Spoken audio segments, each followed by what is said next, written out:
Vamos à tua presença.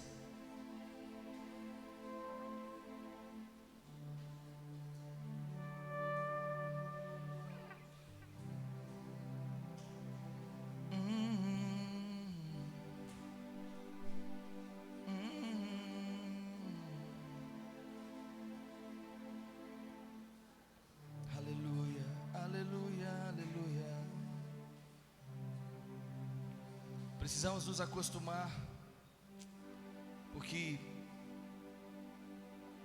nosso chamado é esse: adorá-lo é a nossa vocação.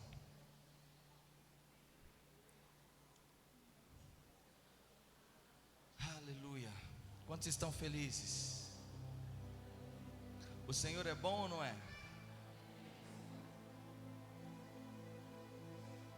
Eu afirmo para você com toda certeza que quanto mais você o conhecer, mais amá-lo você vai.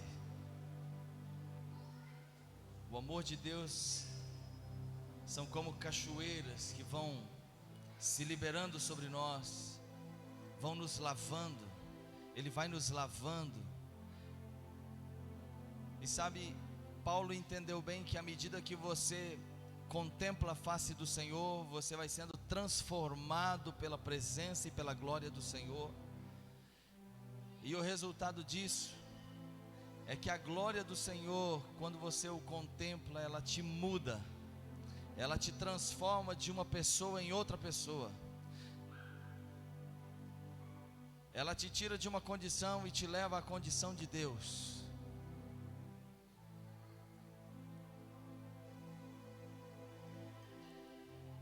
Então, se você tem coisas na sua vida que você olha e fala: nossa, mas eu não queria mais isso na minha vida, eu te digo uma coisa: olhe para Jesus, porque se você olhar para Jesus, você vai ser transformado em quem Ele é. Você vai cada dia mais se parecer com Ele. Você cada dia mais vai ter atitudes parecidas com as dele. Então, nossa vida de cristãos, ela deve ser baseada nisso: contemplar o Senhor, para que aquilo que Ele é afete nossa vida, e nós vamos sendo transformados e nos tornamos como Ele é. Por isso que Jesus disse que Ele virá buscar uma noiva que ela não tem mancha, não tem ruga, ela não tem cicatrizes do passado, nem de machucaduras, nem de ferimentos, porque nós vamos nos tornando como Ele. Sabe, o óleo ele vai sendo liberado. E assim como Esther, a Bíblia diz que Esther passou um ano sendo banhada em perfumes, em aromas, em óleos perfumados, aromáticos, para que sua pele mudasse, para que seu cabelo mudasse, para que suas mãos mudassem, para encontrar com o Rei. Assim nós vamos sendo transformados com o óleo que o Espírito Santo derrama. E sabe, de repente você para, olha para você mesmo e fala: nossa, parece que eu mudei, parece que algumas coisas foram tiradas de mim. Isso não é o que você é capaz de fazer, isso é o que o Espírito Santo faz na nossa vida. E o resultado disso é maravilhoso. É maravilhoso. Eu queria que você abrisse a sua Bíblia no livro de Isaías, capítulo 51.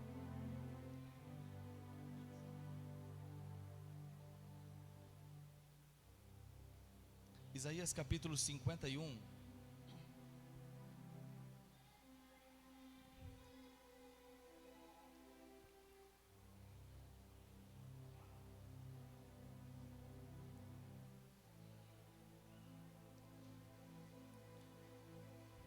Todos acharam? Versículo 1 diz assim: ouvi-me vós, os que procurais a justiça, os que buscais o Senhor, olhai para a rocha, da qual fostes talhados, e para a pedreira de onde fostes cavados. Olhai para Abraão vosso pai, e para Sara, aquela que vos deu a luz. Ele estava só quando o chamei, mas eu o abençoei e o multipliquei. Eis que o Senhor confortou a Sião, consolou todas as suas tragédias. Ele transformará o seu deserto em um Éden, e a sua solidão como o jardim do Senhor. Regozijo e alegria se encontrarão nela, ações de graças, sons de alegria e lindas canções. Essa palavra do Senhor, há algum tempo, ela veio de encontro à minha vida. Vós que buscais a justiça, vocês que estão buscando o Senhor, vocês que estão em uma jornada para conhecer o Senhor, e caminhando uma jornada de fé, Isaías está dizendo assim: olhai para Abraão, olhai para Sara, porque assim como eu fiz com Abraão, eu vou fazer com vocês. Sabe, caminhando um pouquinho na história de Abraão, você imagina um homem que ele vivia bem, a sua família era uma família próspera. Então Abraão morava com seu pai, que chamava-se Terá, e eles viviam bem, mas eles construíram uma vila, um vilarejo para eles. Para você entender isso, abra sua Bíblia em Gênesis capítulo 10.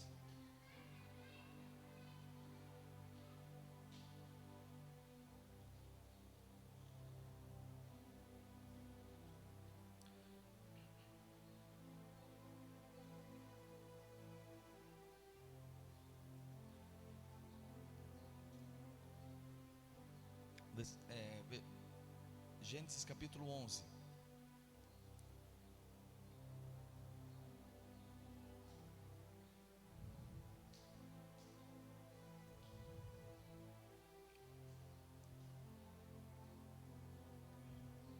Versículo 27 a seguir, diz assim: Gênesis 11, 27. Eis portanto a história da descendência de Terá. Terá gerou Abrão, Naor e Harã. E Harã gerou Ló. Harã morreu na presença de seu pai Terá, em sua terra natal, chamada de Ur dos caldeus. Mais tarde, tanto Abrão como seu irmão Naor casaram-se. O nome da esposa de Abrão era Sarai, e o nome da esposa de Naor era Milca. Esta era filha de Harã, pai de Milca e de Isca. Entretanto, Sarai era estéril, não tinha filhos. Terá decidiu sair da cidade de Ur, na Babilônia, e rumar para a terra de Canaã. Tomou seu filho Abrão, seu neto Ló, filho de Harã, e sua nora Sarai, mulher de seu filho Abrão. E todos juntos deixaram Ur dos caldeus. Mas havendo chegado em Harã, ali ficaram morando. E Terá morreu em Harã, com a idade de 205 anos. Então o Senhor veio a Abrão e lhe ordenou: sai da tua terra, da tua parentela e da casa de teu pai, e dirige-te à terra que te indicarei. Terá era o pai de Abrão. Mas olha que interessante, Terá, ele morava em Ur, na Babilônia. Eles eram lá da Babilônia. Mas Terá, ele saiu da Babilônia em direção à terra de Canaã, o pai de Abraão. Mas chegou num determinado momento, ele chegou nessa cidade chamada Harã, e ali ele ficou morando naquela cidade. Mas o chamado, algo no coração já havia acontecido no coração de Terá, o pai de Abrão. Ele entendeu que era tempo de sair da Babilônia e ir para Canaã. Chegou no meio do caminho, ele decidiu ficar por ali.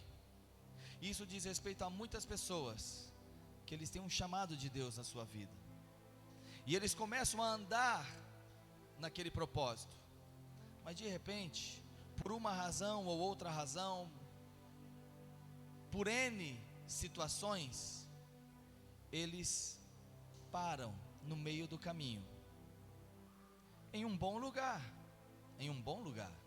Harã era um bom lugar, e ali Terá ficou com sua família. Seu filho Abrão estava ali, ele casou com a sua esposa Sarai. Mas entenda uma coisa: os propósitos de Deus, eles não cessam, eles não param, eles são eternos. O propósito de Deus não para. Se você parar, você tem essa liberdade, você tem essa condição de decidir no seu coração: eu virei até aqui, acho que aqui está bom para mim. Mas o propósito de Deus não vai parar porque você parou. Então Deus sempre, quando alguém para, Ele olha para outros e começa a procurar: quem que eu vou usar agora? Porque alguém tem que cumprir o meu propósito na terra. Alguém tem que andar segundo o meu propósito e fazer com que a minha vontade se cumpra na terra. Eu tenho um povo para chamar de meu, e eu preciso de pais, mães, eu preciso de filhos, filhas, eu preciso de servos e servas que vão cumprir o meu propósito até o final. Então o Senhor olhou e Terá parou. O pai de Abrão parou a sua jornada. Então o Senhor vem ao filho dele e diz: Abrão, ouça uma coisa, é momento de você sair do meio da sua família, e você precisa continuar uma jornada que seu pai parou. Sai do meio do teu povo, que eu tenho algo para separar, um povo para chamar de meu. Você pode me obedecer? E Abraão simplesmente disse: sim, Senhor, eu vou. Agora você pensa um homem que estava bem colocado, bem situado, bem localizado, uma condição boa, tranquilo. Aí ele junta suas coisinhas para começar a peregrinar no deserto, transitar no meio do nada, começar uma jornada pelo meio da sequidão. Mas o Senhor disse: você pode ir? E ele disse: sim, eu vou. Sabe, Isaías 51 diz assim: olha, vocês hoje, vocês têm referências. Olha para Abraão, olha para Sara, olha como ele obedeceu e saiu trilhando um caminho no deserto. Sabe, hoje nós estamos trilhando caminhos em um deserto. Por onde Abraão ia passando, e eu queria que você prestasse atenção nisso agora. O deserto, ele é povoado. No deserto, existiam nos dias de Abraão, existiam nos dias de Moisés, quando o povo de Israel também caminhou pelo deserto. Haviam reis no deserto, povoados, tribos. Cada povoado desse tinha seu rei, tinha uma hierarquia. Haviam reis no deserto.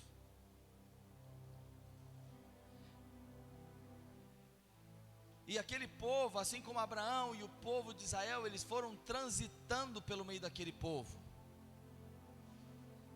E as pessoas respeitavam tanto Abraão, e elas respeitavam tanto o povo de Israel transitando, porque eles sabiam que aquele povo era diferenciado, havia algo diferente neles, porque as pessoas começaram a conhecer a fama de Deus na vida deles. Deixa eu te dizer uma coisa: você precisa ter uma consciência de que a sua vida não diz mais respeito a você. A sua vida não diz respeito à sua casa, às suas coisas. A sua vida tem um significado diferente hoje. A sua vida, ela diz respeito a Deus. Porque agora, quando as pessoas olham e elas olharem para a sua vida, elas imediatamente elas vão conectar você e Deus.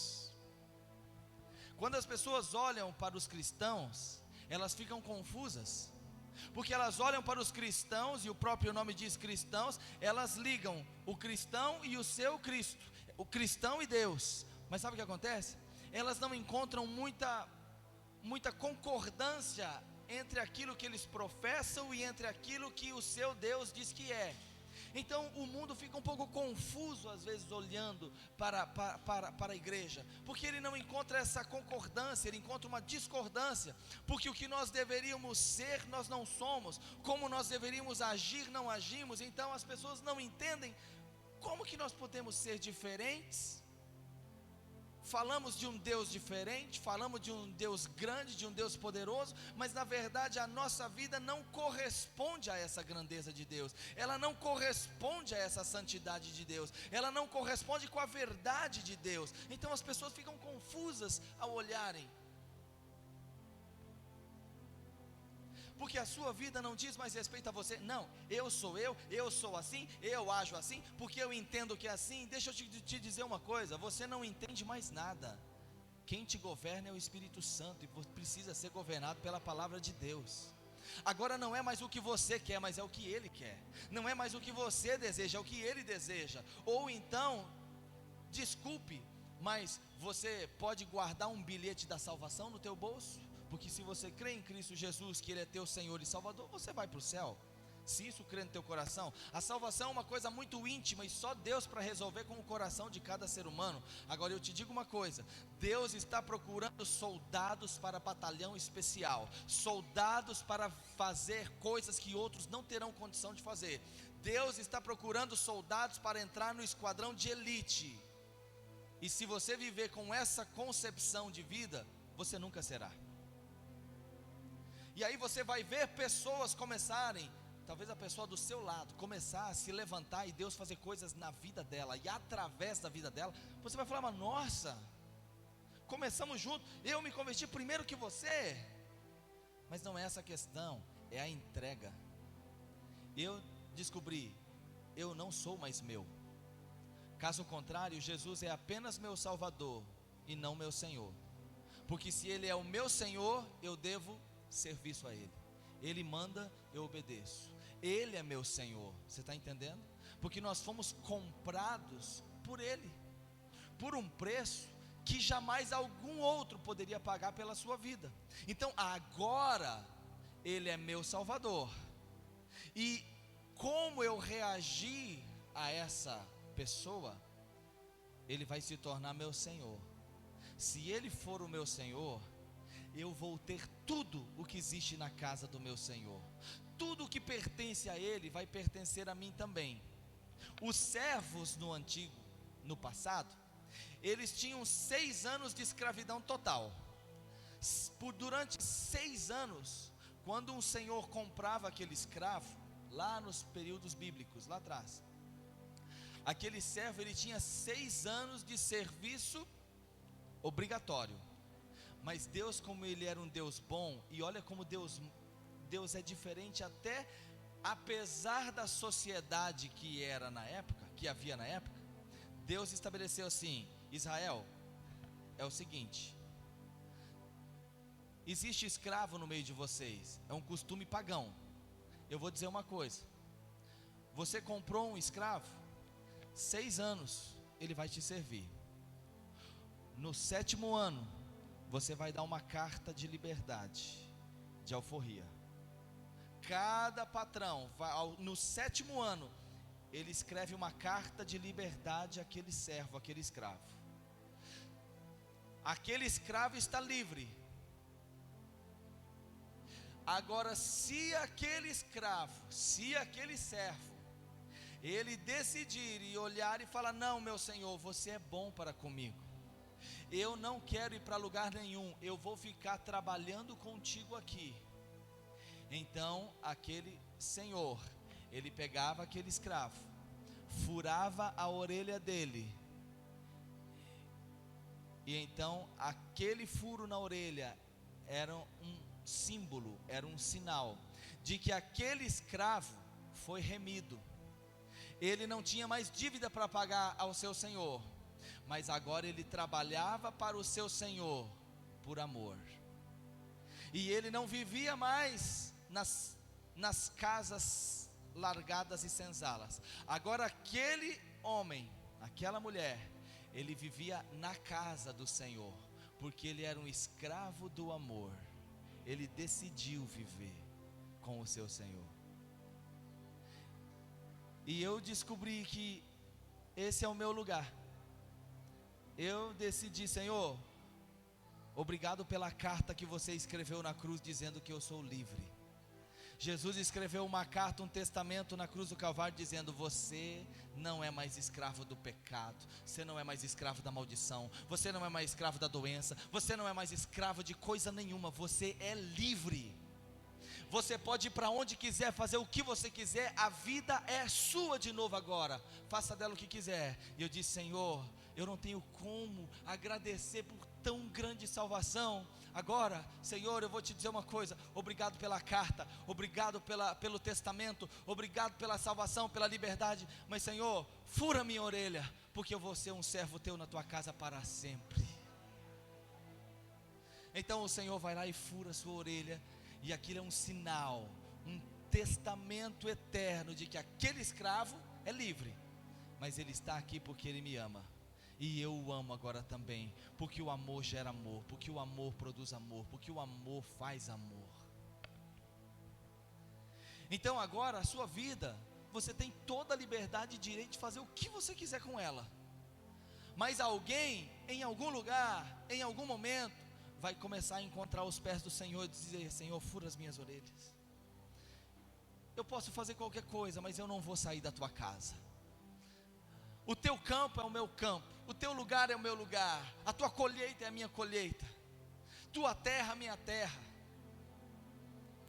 Então essas pessoas, elas começam a ser separadas. Isso é separação, porque agora você é dele. Ele não apenas te salvou, ele agora é teu Senhor, mas não mais um Senhor que te escraviza. Ele é um Senhor que te exalta, ele é um Senhor que te glorifica. E ele diz assim: olha, vamos fazer diferente então. Esquece o seu nome, que agora você vai se chamar pelo meu nome. O meu nome é o seu nome. Eu te dou o meu nome, meu sobrenome. Sabe, as pessoas, elas são muito ligadas aos sobrenomes. O sobrenome em alguns lugares, ele é muito, muito importante. O sobrenome já diz quem a pessoa é, quão importante ele é numa cidade. Agora você imagina aquele que tem um nome sobre todo nome, e ele diz assim: agora é o seguinte, o meu nome é teu nome. Eu sou o Jesus Cristo, você é um Cristo comigo, cristão. Você agora é meu, anda comigo. Deus nos colocou nesse lugar, nesse trilho, e nós vamos trilhando. E lá estava Abrão, caminhando, trilhando aqueles desertos, e os povos olhavam aquele homem, olhavam aquele povo, e eles respeitavam aquele homem. Sabe, no deserto, o que há de mais valioso no deserto não é o quanto você tem de dinheiro, mas é aquele que possui água para si, para seu povo, para seu gado, para seus animais. Como o Senhor era com Abrão, Abrão chegava no lugar, montava acampamento, e ele dizia para os servos dele: vamos cavar um poço aqui. Num deserto, não é em qualquer lugar que você vai furar e você vai achar água. Não era simples como é nossa terra hoje, que você fura e de repente você acha água. No deserto não, eles podiam cavar dezenas de metros abaixo e não achavam água. Mas Deus era com Abrão, que o que acontecia, quando Abraão chegava para descansar num lugar, que o Senhor deu uma ordem a Abraão, dizendo assim: Abraão, onde você pisar com a planta do teu pé, eu te darei. E Abraão, entendendo aquela palavra, aquela promessa, ele começou a transitar e a caminhar. Ele ia até o lado lá do mar, e do lado do mar ele ia até o outro lado do mar, e ele ia até o outro lado dos limites, ele percorreu a terra. Então nesse trânsito, eles caminhavam, e chegava num momento, no final do dia, eles paravam, e sabe o que eles faziam? Eles cavavam um poço, e quando eles cavavam, a água, e Abraão começou, a Bíblia diz que Abraão começou a se tornar um homem poderoso na terra, porque ele tinha água. Os seus servos eram servos, que eles não eram apenas servos, eles eram homens, que eles tinham toda a nutrição necessária, porque no deserto, aqueles povos, eles eram minguados, porque poucos tinham água, e às vezes a água secava, porque lá não há chuva. Então você imagina a sequidão que não havia, mas onde Abraão passava, seu povo era um povo forte, seu gado era um gado forte, sua ovelha era uma ovelha forte, tudo que Abraão tinha era poderoso, porque o Senhor era com ele. Ele chegava no lugar, cavava um poço, água, chegava em outro lugar, cavava outro poço, água. Deixa eu te dizer uma coisa, não importa qual é a sua profissão, qual é a sua função, onde suas mãos tocarem, deve prosperar. O que você fizer vai prosperar. Você precisa entender que essa jornada, quem te chamou para ela não foi um coitado, não foi um Zé Ninguém, foi o próprio Deus que te chamou para caminhar nessa jornada.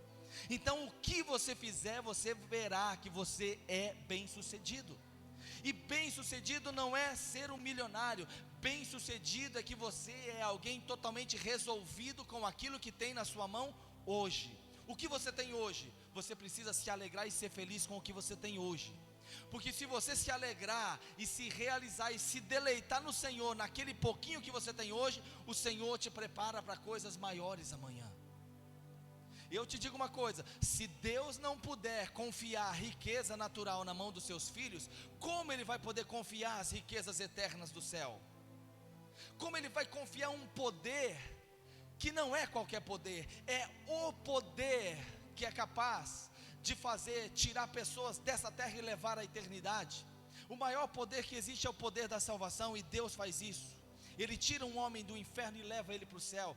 Deus está confiando poderes à sua igreja, e esses poderes são os poderes da era vindoura, os poderes que os céus é real lá. Ele vai confiar isso na terra sobre pessoas. Mas como Ele vai confiar um poder tão grande, se às vezes Ele não pode confiar alguns reais na nossa mão?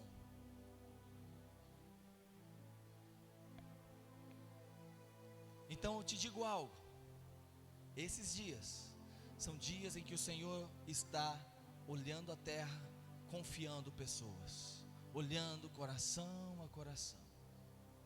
E ali estava aquele povo. Você se lembra do povo que saiu do Egito, o povo de Moisés? No livro de Números tem uma história que eu amo, aquela história, a história de Balaque e Balaão. Vamos abrir lá só para a gente ler um pouquinho, Números capítulo 23.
Números capítulo 22.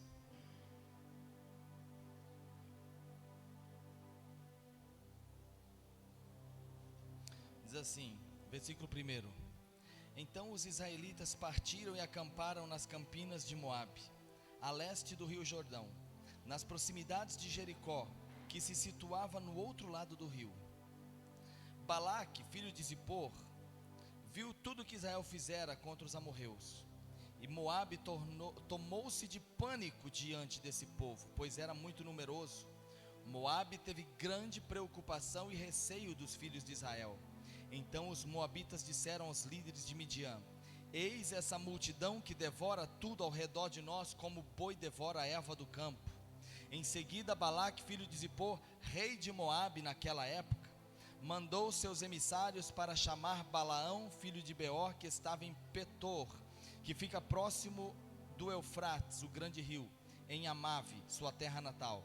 E a mensagem de Balaque solicitava: eis que o povo que saiu do Egito cobriu toda a terra, estabeleceu-se diante de mim. Balaque era um rei dos Moabitas. Então nesse deserto existem reis estabelecidos. E olha quais eram as palavras de Moabe, de Balaque, esse moabita. No versículo 3: e Moabe tomou-se de pânico diante desse povo, pois era muito numeroso, e Moabe teve grande preocupação e receio dos filhos de Israel. E ele disse a outro líder, a outro rei, os de Midian: eis essa multidão que devora tudo ao redor de nós, como boi devora a erva do campo. Olha o terror que havia no coração dos povos, dos reis do deserto, quando eles viram os filhos de Israel romperem o mar vermelho, passarem adentro no deserto. Eles começaram a olhar aquele povo e falavam: gente, quem que vai segurar esse povo? O que vai ser de nós? Esse povo devora tudo como o boi devora a erva do campo, a grama do campo. Esse povo devora tudo por onde passa. Sabe quem era esse povo? Era aquele povo magrelo, raquítico, que era escravo no Egito. Esse povo era aquele povo que caminhava 2, 3 dias, olhava para Moisés e falava assim: o Senhor nos trouxe aqui para morrer? É isso, Moisés? Vamos morrer agora de sede? Nós vamos ficar, é aqui que termina a nossa jornada? Por que você nos trouxe aqui, Moisés? Deus fazia cair o maná todos os dias.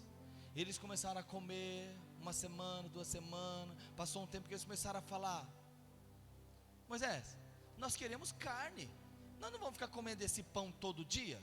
Ah não, nós queremos outra coisa para comer. Esse povo era um povo que não tinha uma arma na mão, não tinha uma espada, eles não tinham nada na mão. Eles estavam transitando, saindo de uma escravidão, transitando pelo deserto. Mas deixa eu te falar, isso aqui é para que você entenda uma coisa. Você olha para você, para a sua vida, para a sua condição, e fala: nossa, mas quem sou eu? Quem sou eu diante de Deus? Quem sou eu? Cara, o que significa a minha vida? Quando Satanás, quando o seu opositor, ele olha para você, ele está olhando e falando assim: eu preciso dar um jeito de parar eles. Quem pode com esse povo? Aí Balaque, que era o rei dos Moabitas, ele manda chamar Balaão, que era um profeta. E ele diz para Balaão assim: Balaão, eu preciso que você faça uma coisa para mim. O quê?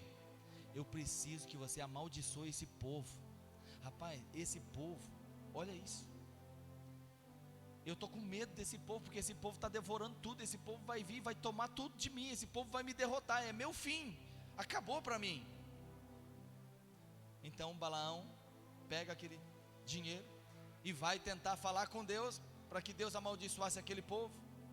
A resposta de Deus a Balaão para dizer a Balaque foi o seguinte: Balaão, diga para Balaque assim: se ele está com medo desse povo, agora eu preciso que você diga algo para ele. Esse povo que ele está falando que é como um boi que devora a grama no campo, diga para ele que esse povo é um pouco mais que isso. Esse povo é como uma leoa que se levanta para pegar sua presa e não vai voltar sem pegá-la. Diga para ele que esse povo não é um boizinho que come pasto na grama. Esse povo é como um boi selvagem, ninguém pode detê-lo nem segurá-lo. Vai lá e diga para Balaque. Aí Balaque tremeu tudo. Balaque aí estremeceu, falou: agora pronto, morremos de vez, acabou tudo. Eu chamo você para abençoar esse povo, e você para amaldiçoar esse povo, você vem e abençoa falando tudo isso. Vai lá, pega mais um troco aqui, vai lá, tenta de novo, vê se Deus amaldiçoa esse povo. Balão pega o trocado, vai lá e fala com Deus de novo: ó, o homem quer que amaldiçoe esse povo. O Senhor fala assim: ele quer que amaldiçoe, e você está aqui de novo? Vamos continuar a conversa então. Vou te dizer uma coisa: sobre a casa desse povo não vale maldição, não chega maldição sobre eles. Onde eles passarem, só bênção haverá sobre a vida deles. A maldição não achará lugar sobre a casa desse povo. E sabe quem era esse povo? O povo que olhava para Moisés e falava: Moisés, nós queremos outra comida. Moisés, não está bom, o Senhor vai nos matar aqui. Moisés, será que Deus esqueceu de nós? Moisés, Moisés. Mas quando Deus olhava para aquele povo, Ele não olhava para aquela maioria que estava murmurando e blasfemando. Quando Deus olhava para aquele povo, Ele olhava para a promessa dEle. Ele olhava não para a atitude das pessoas, mas Ele olhava para a promessa dEle. Ele até olhava e falava assim: bom, tem uma velha arada aí, que eles não vão conseguir mesmo.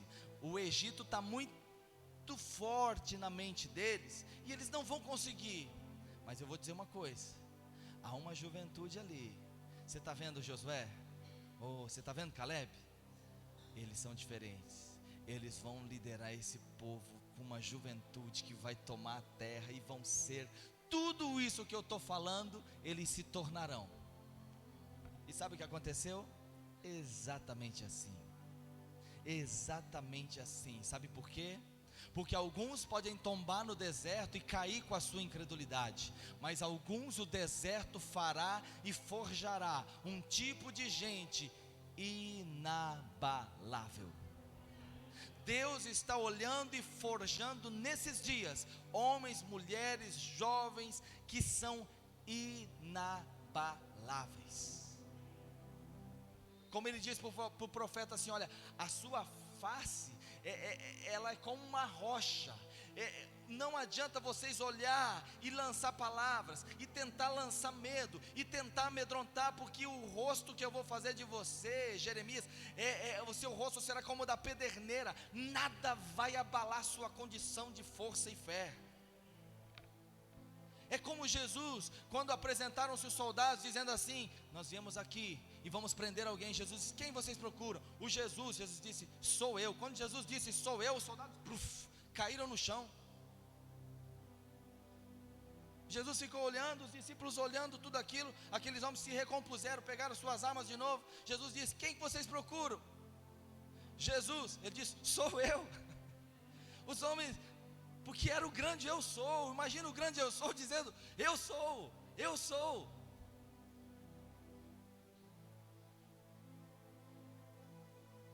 Os homens chegaram assim para pegarem Jesus, porque eles não viam um homem, eles viam um poder. Era o próprio poder de Deus. Eu te digo uma coisa: isso está para ser liberado sobre pessoas nesses dias. Quem te enviou aqui? O eu sou. Quando alguém falar assim, o eu sou, as potestades, as amarras. Quando Deus preparou um povo com um coração que era dele, os de 20 anos para baixo, que a palavra diz, os de 20 anos para baixo, os outros foram caindo e morrendo no deserto, mas uma geração surgiu. Lembra o que aconteceu? Josué, talvez ele estava olhando e falando assim: como entraremos em Jericó? Como nós vamos romper essas muralhas? Senhor, como nós vamos achar uma brecha nessas muralhas, que é uma muralha que 7 carruagens, uma ao lado da outra, trafega sobre ela, mais largo que essa igreja, pedra, rocha pura. Senhor, como haverá uma brecha para entrarmos na cidade? O príncipe do exército chega a ele, e ele diz: mas és tu dos nossos inimigos. Ele diz: nem uma coisa nem outra, eu sou o príncipe do exército do Senhor. Eu estou aqui para te dizer uma coisa, Josué. Você quer uma brecha na cidade? Você está procurando uma brecha nas muralhas de Jericó? Eu já olhei, não existe. Mas eu vou te dizer uma coisa: você vai pegar esse povo, e por 6 dias, vocês vão marchar rodeando a cidade. No 7º dia, vocês vão dar 7 voltas. E depois que vocês terminarem as 7 voltas, os levitas, os instrumentistas, eles vão tocar as trombetas e os instrumentos. E aquele que não tiver nada na mão para tocar, ele vai bradar, ele vai gritar. E quando isso acontecer, as muralhas cairão. Ah, Senhor, é assim que vai ser a batalha? É assim que será a batalha. Essa batalha, a batalha dos muros, Josué, deixa comigo. Quando vocês entrarem para dentro dos muros, você faz o resto. Mata tudo, consome tudo e não pega ouro, queima tudo, não pega uma vasilha de prata nem de ouro. Você vai queimar tudo. Jericó será queimada totalmente. Tá bom? E assim, quando Josué chega para aqueles homens, para aquelas crianças que cresceram no deserto, ouvindo Josué, Caleb e Moisés, vendo como Deus era com aquele povo, aqueles jovens não tinham a mentalidade do Egito, de escravos, de nada. Eles foram crescendo no deserto, olhando a trajetória de Josué, Caleb, Moisés, Arão. Quando Josué chega com essa conversa para aqueles homens, dizendo: olha, é o seguinte, a cidade não tem brecha, não tem muralha, não tem como entrar por aquela muralha, mas Deus disse o seguinte: nós vamos rodear 6 dias, no 7º nós vamos dar 7 voltas, e depois nós vamos dar um brado. Imagina as pessoas olhando Josué, falando assim: se fosse aquela mentalidade daquele povo, Josué, você está ficando louco, nós caminhamos até aqui, e aí nós vamos ficar aqui dando volta em volta da cidade, só ficar dando volta, quietinho, que história que é essa? Mas não, aquelas pessoas, eles foram treinados para obedecer ao comando do céu. E é isso exatamente que o Espírito Santo está fazendo em mim e em você, nos treinando a ouvir e obedecer o comando do céu. E o comando do céu nunca vai ser um comando fácil para a tua alma e tua mente entender. Ao contrário, vai ser sempre o oposto da lógica humana. O caminho de Deus é sempre o oposto do entendimento humano. A tua mente diz assim: olha, o mais fácil de fazer isso é assim. Deus vem e fala: então tá bom, peraí, vamos fazer assim? Não, Deus, mas assim é impossível. Não, mas é isso mesmo, é porque é eu que vou fazer. Se fosse possível, eu dava para você fazer, mas como é impossível, então deixa comigo. Você pode confiar em mim.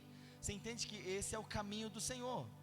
O caminho do Senhor é o caminho que te leva para o impossível, porque é ali onde Ele opera. Então o caminho de Deus é assim: vocês vão sair do Egito, e tem um caminho muito rápido, muito fácil para chegar aqui, até o outro lado do mar. O mar é mais estreito, tudo é mais fácil, não precisa fazer tantas voltas.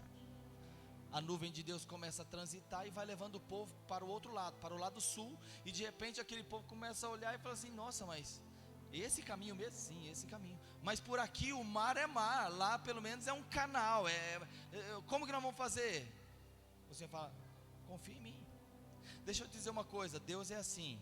Você vai andar com Deus e Deus vai te levar para um lugar onde é impossível. Você olha, a terra acabou, agora existe um desfiladeiro. Mas Senhor, como que eu vou andar por aqui?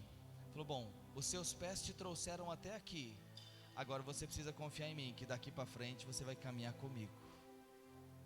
Chega no mar: Moisés, por que você está clamando a mim? Diga ao povo que marche, marche, marche. É assim que Deus opera. E aquele povo acreditou em Josué. Aqueles povos olhavam. Você lembra de Raabe, que era a meretriz que vivia em Jericó? Quando os espias chegaram para Raabe e falaram assim: nós vamos tomar a cidade. Lembra do que Raabe falou? O nome de Raabe foi colocado na história dos hebreus. O nome de Raabe está em Hebreus 11 como uma heroína da fé. Sabe por quê? Porque Raabe, ela ouviu a respeito do que Deus fazia com o povo. Ela ouviu que mais de 40 anos atrás, alguém falou para ela: esse povo está transitando há muito tempo, o mar vermelho se abriu para esse povo. E aquela moça disse assim: o mar vermelho abriu para esse povo? Sim. Quando ela viu os espias, ela disse assim: olha, vem cá, eu ouvi falar o que o Deus de vocês tem feito, e eu sei que Ele vai dar essa cidade para vocês. Então agora eu vou ajudar vocês a fugir. Só me promete uma coisa: quando vocês entrar por essas muralhas e entrar aqui para dentro, poupe a minha vida e a da minha família. Os espias falaram assim: então tá, esse é um sinal, pega esse lenço, é um sinal entre nós. Quando nós entrarmos por essas muralhas, coloca isso na porta da tua casa, e nós vamos poupar a tua vida, porque você nos ajudou aqui. Mas a questão não é a ajuda, a questão é a fé que aquela mulher teve, de que aqueles homens iriam de fato ultrapassar aquelas muralhas e tomar aquela cidade. Ela creu, porque ela ouviu falar do Deus que estava operando no meio daquele povo, e ela creu de todo o coração que aquilo era real. Ela dizia assim: olha, estamos todos espantados e atemorizados pelo que o Deus de Israel está fazendo com os povos na terra. Ah, como eu queria que os seus ouvidos se abrissem, para que você percebesse como as trevas estão em polvorosa, por imaginar e por saber que há uma glória chegando na terra, e eles não sabem olhar nem dizer: mas quem será usado? Quem será usado para nós atacar agora com tudo e acabar com eles? E o Senhor escondeu você. O Senhor escondeu você. Ele escondeu a mim. Nós estamos aqui, Ele sabe do que nós estamos falando. Sim, Ele sabe o que estamos falando, mas Ele não tem condição de nos tocar mais. Você já fugiu do controle. Sabe, o seu coração já está tão dentro do Senhor que você fugiu do controle dele. Não há mais possibilidade.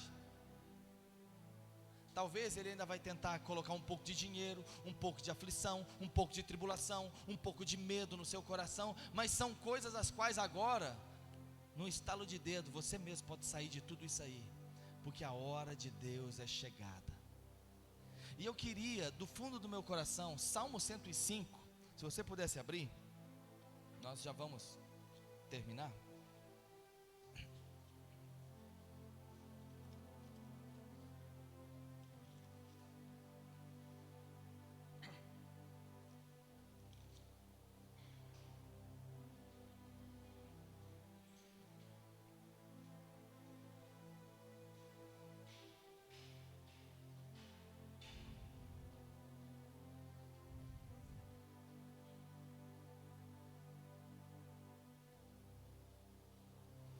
Salmo 105, versículo 7, diz assim: Ele é o Senhor, nosso Deus, seus julgamentos estão em toda a terra. Ele sempre se lembra de sua aliança, a palavra que ordenou para 1000 gerações, aquela que ele firmou com Abraão e confirmou por juramento a Isaque. Ele confirmou sua promessa como decreto a Jacó, aliança eterna para Israel, ao declarar: dar-te-ei a terra de Canaã, como quinhão de tua herança. Quando eram ainda poucos em número, apenas um punhado de peregrinos na terra, migrando de nação para nação, de um reino para outro povo, Deus não deixou ninguém oprimi-los, castigou reis por sua causa, proclamando: não toqueis em meus ungidos, não maltrateis meus profetas. Agora aqui tem algo poderoso. Eu não podia deixar de te falar isso, porque aqui reside um engano que tem afetado a igreja toda, do Brasil ao último pontinho de terra na terra.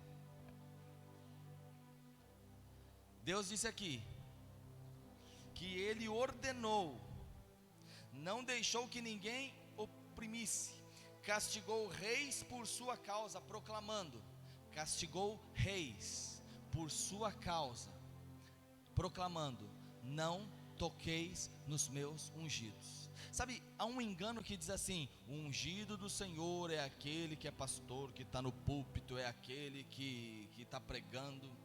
Presta atenção, há uma inversão na interpretação dessa palavra.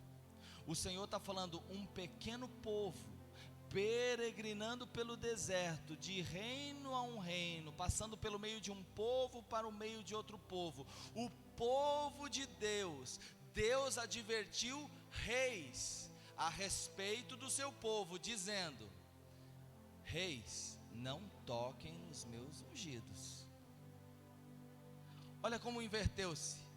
A regra que fizeram desse texto é: diz para o povo: povo, não toque nos meus reis, não toque nos meus ungidos lá que estão lá no púlpito. Não, não, não.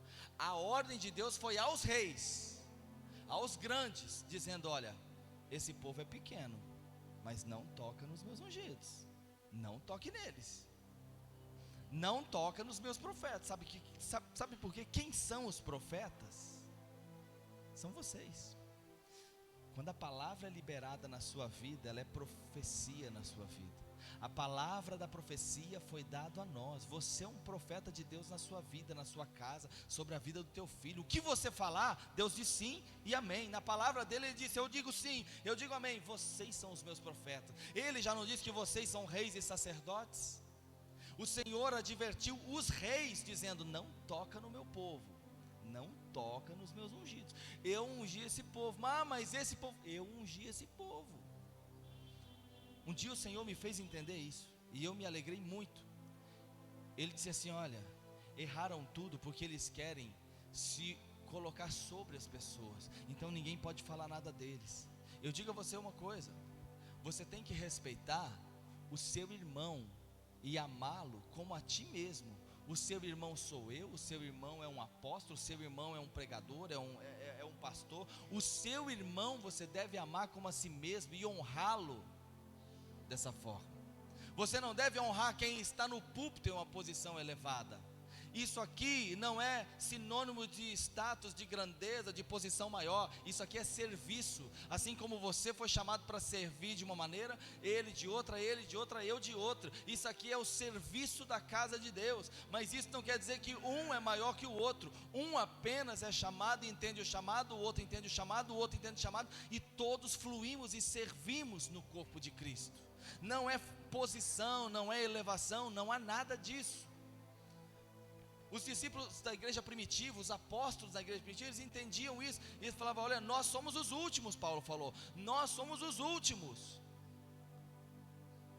Eu peguei nojo quando eu participava de outros ministérios, que quando fazia um local, um acampamento, na hora de servir, eu via, eu participei disso, eu presenciei, colocavam o melhor alimento para os pastores lá. Ninguém podia chegar naquela mesa, lá era só para os pastores. Aí para o povo aqui, um dia eu falei: não, mas é a mesma comida, né? Não pode ser. E aí a pessoa falou assim: não, lá eles compraram só filé, lá foi comprado só isso, só aquilo para eles. Aqui para o povo aqui é outro tipo de comida. Aqui carreteiro, lá é filé mignon. Eu falei: mas não pode ser. Mas tem que honrar. Eu vou te dizer uma coisa: eu acredito que o coração de Deus chora com essas coisas, porque, como eu estava dizendo ontem, isso não reflete quem era Jesus. Você imagina Jesus fazendo isso? Espera aí que nós vamos comer nós aqui, ó. Aqui serve algo melhor, porque agora para o povo lá, é o povo, né? Deixa o povo lá com... Não. Jesus olhava para as pessoas e falou assim: bom, eles me ouviram por horas aqui nessa montanha. Pedro, vem cá, tem alguma coisinha aí para dar de comer para eles? Ele falou assim: não tem. Dá uma olhada aí, Pedro, dá uma olhada aí. Pedro vai lá, acha um gurizinho. O que você tem aí? Meu lanche, eu esqueci de comer, estava brincando. Deixa eu ver. 5 pães, 2 peixinhos. Agora, por essas coisas dá para ver que Pedro também era um camarada de fé, né? Ele poderia chegar para Jesus e falar assim: Jesus, tem nada aqui não. Mas ele falou: bom, é o que tem, vamos lá, Jesus, tem um negocinho aqui, ó. Aquele garotinho ali, ó, ele trouxe um lanchinho aqui, É 5 pãezinhos pequenininhos e 2 peixinhos. Ele falou: opa, tá bom, Pedro, é isso aí. E ele começa repartir e repartir. E todos comeram, sobraram 12 cestos de pão e peixe. Isso é por quê? Porque Jesus, ele é apaixonado pelo seu povo.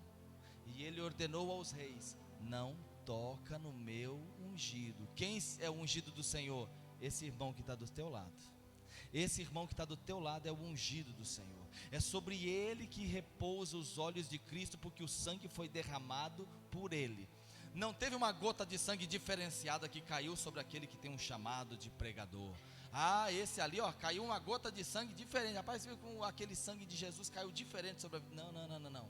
Todos foram comprados com o mesmo sangue, porque todos têm o mesmo valor, todos têm o serviço é da mesma maneira. Nós somos um e todos iguais. Se alguém te falar uma coisa diferente, Paulo disse assim: olha, eu tenho gastado minha vida, pregado o evangelho para vocês aqui, eu tenho gastado minha vida para a igreja, mas tem uns outros apóstolos aí, que eles vêm com uma coisa aí diferenciada, que eles são melhores, que a revelação deles é diferente. Tem uns outros apóstolos aí, que eles vêm e eles querem uma honra diferente. Eu venho aqui, mas você tem que fazer assim, assim, assim para mim, senão eu não venho, porque você sabe, eu sou diferente. Aquele Paulo, ele era um perseguidor da igreja, Paulo era um cara lá, Paulo é complicado, você sabe que Paulo é complicado, mas nós somos diferentes. Paulo falou assim: eu vou dizer uma coisa para vocês, eu dei a minha vida pregando esse evangelho aqui.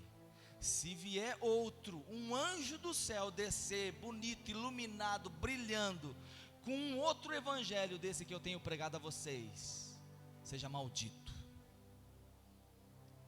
Porque eles entendiam que o falso, ele é um fermento, e ele pega o coração das pessoas e vai fermentando, vai aumentando aquilo, vai mexendo com a condição da fé das pessoas.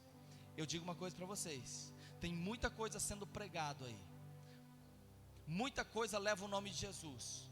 Muitas igrejas têm um altar e alguém lá com o microfone na mão, às vezes com um terno bonito, uma gravata chique, falando todas as coisas, um monte de versículo da Bíblia, e parará usando a Bíblia como referência. E eu te digo uma coisa,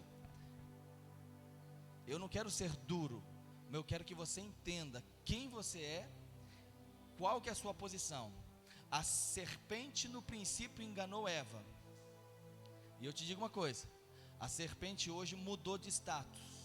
A serpente hoje usa terno, usa gravata e fala com o microfone na mão. A serpente hoje mudou, mas ela está enganando o povo do mesmo jeito, dando conhecimento e letra para eles, e fazendo com que eles morram na letra, na naturalidade, na carnalidade. Essa é a serpente de hoje. Mas se alguém for simples, ele ouvirá a voz daquele que é simples como tal, simples como você é simples. E eu estou falando de Cristo. Ele se veste com roupas que nós não temos condições de mensurar quão belas são. Mas eu digo para você que ninguém é tão simples como Jesus para transitar no meio do seu povo e de seus irmãos, que chamá-los de seus.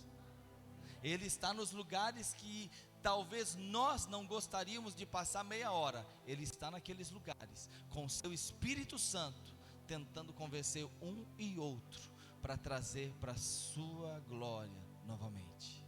A esse nós devemos honra e louvor, aos outros tais jamais, a nenhum outro. Então, se vier alguém dizendo assim: olha, você precisa honrar-me porque eu isso, não, eu te digo uma coisa: aquele que é nascido de Deus honra seu irmão, honra seu próximo, honra seu pastor.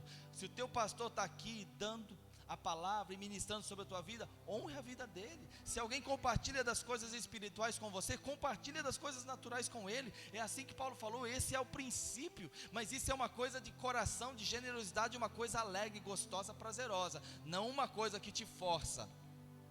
Me perdoa alongar-me, mas sabe, tem igrejas por aí, um amigo meu que anda comigo falou, foi embora para outra cidade, voltou para Campo Grande e falou assim: cara, quando chega dezembro, engraçado que não é em julho, né? É dezembro. Mas o que tem em dezembro de tão especial assim? Ah, tem 13º, é verdade. Aí quando é dezembro, não é agosto, é dezembro. Aí o cara chega com 3 caixas de envelope. Um envelope é ouro, um outro envelope ele é prateado, o outro envelope é bronze. Aí o bonitão está na frente de todo mundo e fala assim: ó, seguinte, dá uma pregação bonita sobre honra, né? Honra. Agora é o seguinte, todo mundo vai levantar aqui, você vai vir pegar e eu vou te dar. Você fala, eu quero o envelope ouro. Ó, bom, peraí, deixa eu te falar.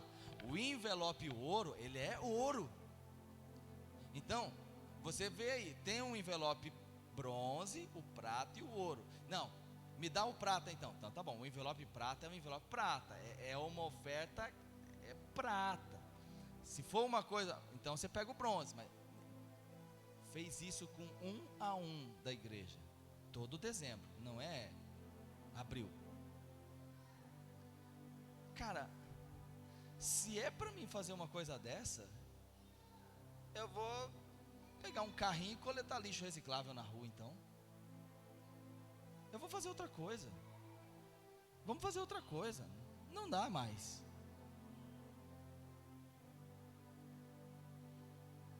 Vamos trabalhar então. Qualquer serviço é honroso e digno, não é essa a questão. Agora, se você coloca como ministro do Senhor à frente do seu povo, se comporte como tal, se comporte com honra a Ele e honra as pessoas. Então eu estou te dizendo uma coisa: você é o ungido do Senhor. Você é o ungido do Senhor. Um dia o pastor Moacir foi encontrar um homem de Deus, e ele quis honrar aquele homem de Deus, e ele deu uma oferta para o homem de Deus. Sabe o que o homem de Deus fez com a oferta dele? Pegou o dinheiro dele e rasgou na frente dele. Ele falou: rapaz, como que você faz isso? Ele falou: não preciso de dinheiro. Não preciso de dinheiro. Dinheiro eu tenho de monte, não preciso de dinheiro. Olha o estado desse homem de Deus. Talvez vamos colocar esse Deus aqui com um D minúsculo. Sabe por que isso? Porque a arrogância subiu o coração. A loucura no meio de Israel, já há loucura no meio do povo de Deus hoje. Mas eu te digo uma coisa: você é ungido do Senhor, e você está transitando no deserto, e nesse deserto você vai ver a glória de Deus, porque há uma terra para nós, há um lugar para nosso descanso. Resta ainda um descanso para o povo de Deus. Há um lugar que Ele vai te colocar, e nesse lugar você vai se deleitar completamente. Então, eu recebi do Senhor uma mensagem. Ele colocou no meu coração uma mensagem, e a mensagem é que aonde eu for, é como que dando enxadas na terra, para que o Senhor vai suscitar valentes, guerreiros, uma noiva, um povo que o ame e que o deseje, e Ele vai glorificar essas pessoas num avivamento final nessa terra. Então que essas palavras possam tocar teu coração, marcar tua vida, porque esse é um chamado para você. Eu olho aqui, eu sei que aqui tem pregadores, eu sei que aqui tem pastores, eu sei que aqui tem mestres. Sabe, eu olho para vocês sempre, para o povo de Deus. Você, às vezes, você fala: nossa, mas eu não estou pregando, você não tem um microfone na mão. Mas eu te digo uma coisa: às vezes você abre a boca para falar com um amigo, uma amiga, e você é a boca de Deus falando para aquela pessoa, e Deus te usa, você às vezes nem sabe que usou. Esse é o começo, mas vai chegar um momento em que você vai ser usado e você vai saber, porque você vai entender antes o que o Senhor está querendo falar para aquela pessoa. É só uma questão de tato, costume e sensibilidade com aquilo que o Senhor está fazendo. Quando as pessoas estão conversando comigo, e são coisas particulares, pessoais, eu ouço muito, eu presto muita atenção, e a Mari até fala assim: nossa, mas você falou tão pouco. Eu falei: não, é porque eu não preciso falar, eu não tenho nada para falar, não é a questão do que eu posso fazer. Mas se a pessoa me acessou como um homem de Deus, eu tenho que dar a ela algo de Deus e não meu. Então eu ouço, para então emitir uma resposta à situação que ela me apresenta. E eu te digo uma coisa: aprenda a fazer isso, a ouvir mais e falar menos, e as suas palavras serão palavras que vão sarar a vida das pessoas. Você vai estar trabalhando e a pessoa vai estar ali, vai se abrir com você de alguma forma. Ouça bem. E você vai perceber lá dentro o Espírito Santo movendo, e você será a boca de Deus para sarar as águas daquela pessoa. Como tem pessoa com as águas amargas, como tem pessoa com águas amargas. E sabe o que sara isso? Você liberando um sal, como o profeta fez. Pega a água, põe sal na panela, lança de volta, sara as águas, sara a amargura, sara a tristeza, sara a dor, sara a falta. Você vai sarar pessoas. A igreja do Senhor é isso. Não é ir a um culto, ouvir uma pregação, cantar alguns louvores. É você sendo usado por Deus para sarar as pessoas que te acessam em todo o tempo. Então, quando vocês chegarem aqui, vocês serão pessoas que conhecem o seu Deus, se tornam grandes, e o Senhor faz proezas no meio de vocês. Para acabar aqui, prometo, eu me lembro de Manoá, como eu disse ontem, os pais de Sansão, quando ele disse de novo: mas Senhor, já que você está falando que nós vamos ter um filho assim, eu posso fazer uma janta, uma comida para o Senhor? Ele disse assim: olha, eu não vou comer, ofereça como um sacrifício ao Deus Altíssimo. Mas qual que é o teu nome? Ele disse: o meu nome você pode chamar de maravilhoso. Então você espera eu fazer uma comida para você? Eu espero. Agora você imagina, olha como Jesus é doce. Sentou, esperou Manoá e a sua mulher. Correram, foi lá, pega um cabrito, pega o cabrito, traz o cabrito, prepara o altar. E Jesus ali sentado. Jesus falou: bom, já que eu não estou fazendo nada, e eu não sou acostumado a não fazer nada.